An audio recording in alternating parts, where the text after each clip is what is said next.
الرحمن الرحیم منیت المصلی پښتو درس سبق نمبر 12 و اما المناهی دیزن مصنف علیه الرحمه او د سکی کوم منشیان دی مغه خی او دست طهارت صغرا ویل شي وړو کې صفای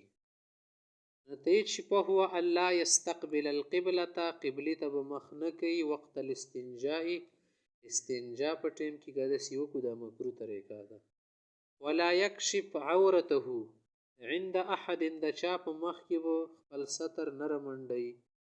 چې کله زید سیره شروع شوي استنجا زینا پکې ډیر نوي نه غزا کې وچنه کې ستر بنره منډي والاستنجاء بالماء افضل او بو سره استنجا کول ډیر خدي ان امکنه کچې تو آسان و من غیر کشف دی اورت منډول نه بغیر یو ځکه د طریقه به ابو سره دی وکی خاله فإن لم يمكنه کبیوته نه ممکنه کنه طریقه نه جوړ د یک پیل استنجا بالاحجار